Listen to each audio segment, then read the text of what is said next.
Welcome back. Dale Myers with Vision Advance.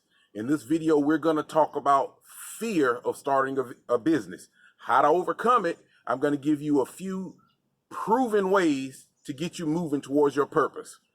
Now, so I sit around thinking about how to help people. I have lots of friends and families family members who call me from time to time asking about starting a business, and sometimes I'll sit down with them, being generous with my time and talent, information, and helping them map out things, take care of these steps, and crickets, nothing. Because for many people, it's a challenge, and there are lots of hurdles that are in front of us. Some of them we've placed there. And so my goal today is to help you overcome some of the anxiety about starting a business, and to overcome your fears of starting a business. Now, so what are some of the business fears that you might be dealing with? These are some typical ones that I hear. I'm not smart enough.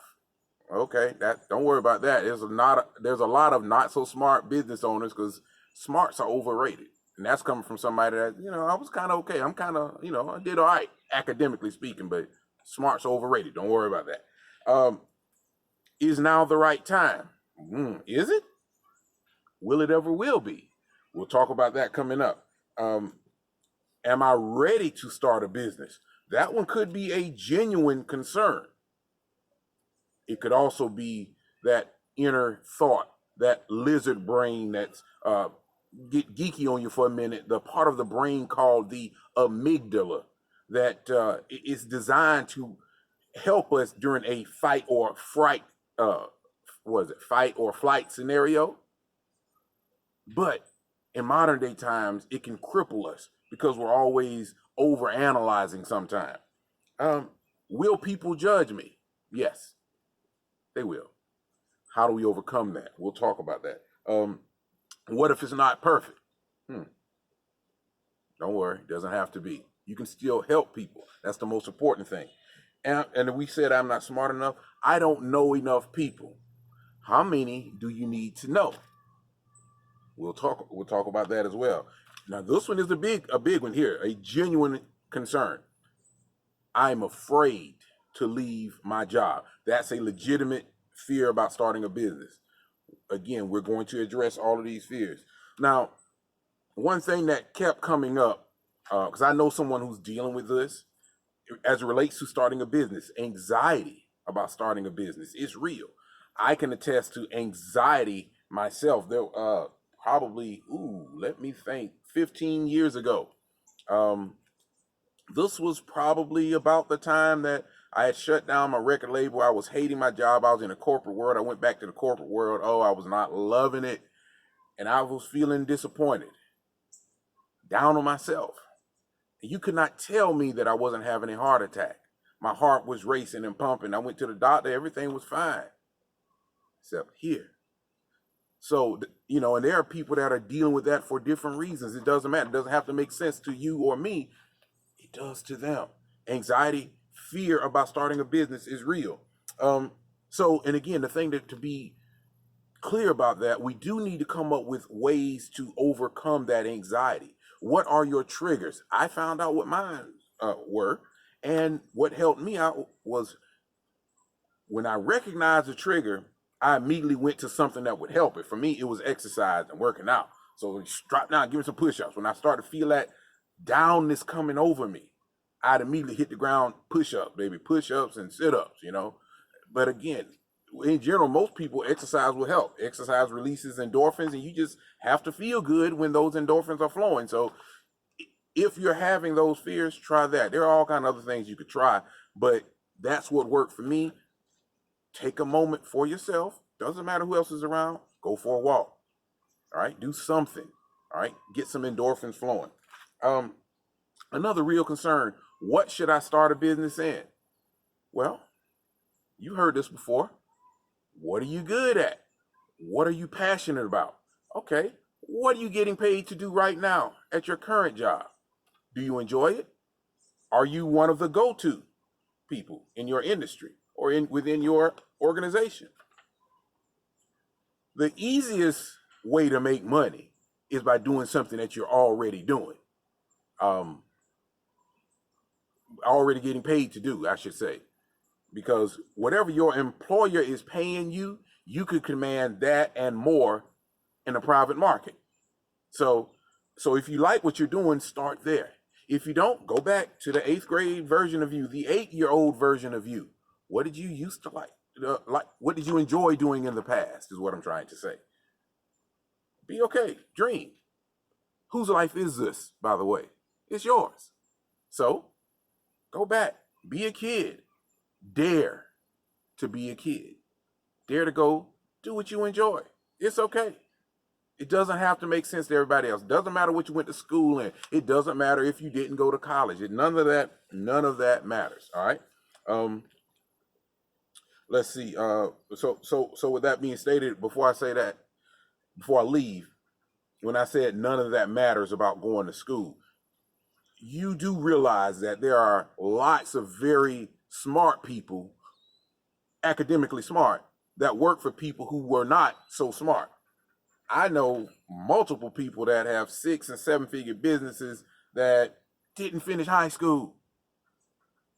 And a couple that made it, one with my help. I'm not going to call names, but some of y'all probably know who this is. But, it's not about your smarts. It is related to your ability to lead, influence, and inspire. Now, we should talk about that again in another video, but it is your success as an entrepreneur is related to your leadership threshold, your leadership capacity. Work on yourself is what I'm trying to say here. Now, one other thing that we need to say, focus. Once you identify the thing that you want to go all in on, become a student of that and identify one key skill that you know you need to develop. What's one area of weakness in you that if you strengthened it, it would significantly propel you forward? Focus on that one thing. Focus on this one business idea. Don't try to be all things to all people. Don't try to launch 100 different products. Focus on a course, product, or service. Become very good at that. All business success is focus. Okay, so I just wanted to kind of deviate from that. And related to that focus is, what are some goals that go along with that? Sit down, map out some 1-year goals, back that up to some monthly goals, and yes, some weekly goals, and finally we get to the daily goals. Yes, that's what we do. Those of us who are trying to help as many people as possible, and that's why I'm doing this video for you. I already have a couple of businesses. I want to unleash you towards your greatness, your purpose, whatever that thing is for you. I want to help you overcome your fear of starting a business. So I'm giving this to you so that when you start your business, you're going to go and give your goodness to someone else. This is my version. Okay? So take that and run with it. Now, let's go back. When to start a business?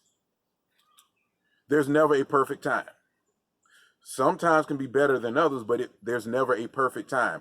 Fortunes are made in recessions, like we're in now, going into a depression if we're not. Fortunes are made, at the top of the market. All you have to do is identify where will you start, with whom will you start. The time could very well be now. Do some analysis, but don't let that amygdala, that lizard brain that we talked about earlier, don't let that thing be the reason that you're not starting, the reason that you're not sharing your gift to the world. We must overcome our fear of jumping into a business, okay? One other thing, let's address this. You are going to fail.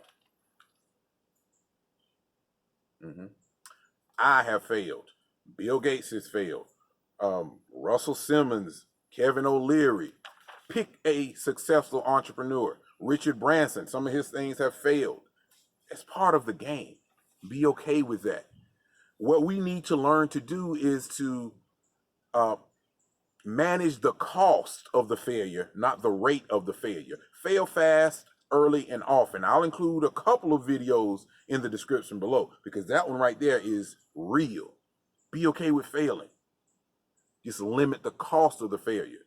The sooner you fail, you get that one out of the way so you can get on to the next good thing, because you're going to fail. All right. Now, along with failure comes judgment, critique. This one can hurt because it's going to come from some friends and family members. You are putting your stuff out into the world. Now, on that note, it's not for the whole world. It's for the few that you were put here to serve. Don't make the mistake and try to go too wide. Serve the few that will see a great benefit from what you do. Now, that's talking about your ideal customer, and I was supposed to talk about that later, but it's related to this. You're going to get a critique. You're going to get judgment from other people. Mostly because they don't understand what you're trying to do. They don't understand why you're being different from them. Why can't you be happy? Why don't you just live a normal life? What's wrong with you? Because it's reflecting on them. But at the end of the day, how do you counter that? Because this is about solutions, not just what's going to happen. How do we overcome it? You surround yourself with like-minded individuals. Join some networking groups. Go to meetup groups within your industry. Continue to watch videos like this. Surround yourself with other entrepreneurs. Go to local chambers of commerce. They always have great networking events. So surround yourself with people that are doing what you are doing or aspiring to do. That becomes your new support system. I wish that I could tell you that your spouse is always going to support you. I can't. That's your boyfriend, your girlfriend, your whomever. But there are people out here that will. I'm one of them. I'll be your cheerleader because you're going to have good and bad. And we have to find a way to navigate through this. All right. And so we said that critique and judgment. And the last thing, I believe this is my last point here. Imperfect beats not done. Your product or service is not going to be perfect. The phone, the tablet, the computer that you're watching me on is not perfect. It has some flaws. But the individual that put it out, the corporation that put it out, got it into the marketplace because it solved some problem within the marketplace. Do not strap yourself down trying to come up with a perfect solution. It doesn't exist. Figure out the good old 80-20 rule, the 20% that's going to give you 80% of the result that you want, and go with it. Don't overanalyze it. I've been so guilty of that recently. I'm pretty good about jumping out there, but over the last year and a half, and we'll talk about that another time, but over the last year and a half, yeah, I've done a good bit of that, trying to get stuff too perfect. Some of the courses that I was rolling out, I was trying to just get it all dialed in, but you know what? I told myself now in the next 45 days, I'm rolling out 4 different courses. And it's okay. They're going to be able to help people. Are they going to be perfect? No. That's okay. But I'm going to listen to my audience. I'm going to revise, make it better, and move forward. Just like every iPhone, it gets better and better and better, right? Every update, hypothetically, to Windows gets better and better, right?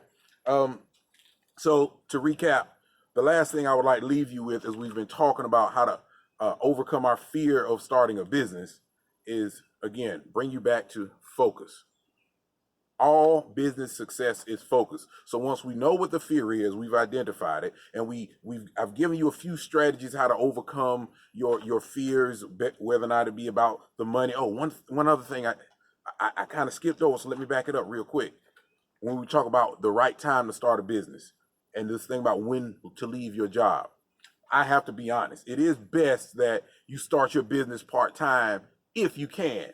Get revenue flowing first, make up at least 60 to 75% of your salary, and then jump into the deep water. That is the best way to do it. Or even better, replace your salary. I've only been able to do that once or twice.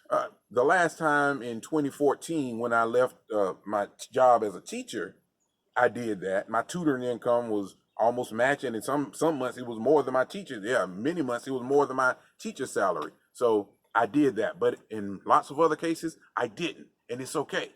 So just wanted to say that the right time is never perfect there as well. But if you can, get the boat closer to the dock before you go full time. That's not to say don't start your business. All right. The right time to start your business is when you analyze your customer, the market, you have a minimum viable product or service, something that you know can help people. And then you go. Bringing it back to the last point I said I was going to make, it's about focus. Focus on the one key skill within you, personal development, that you need to improve on. Focus on your ideal customer. Who's the one group, one small group of people that would be wildly excited about your product or service?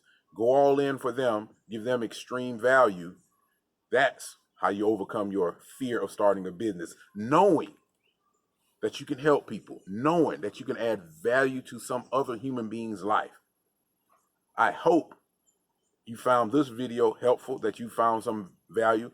Please share it with a family member, a friend that you know has something inside of them that they've been wanting to get out, but for some reason they haven't gotten started yet. My name is Dale Myers with Vision Advance. What's the one fear that you're overcoming or that you had to overcome to get your business going? I'd love to hear about it. Check us out at www.visionadvance.com, and we will talk to you soon. Take care.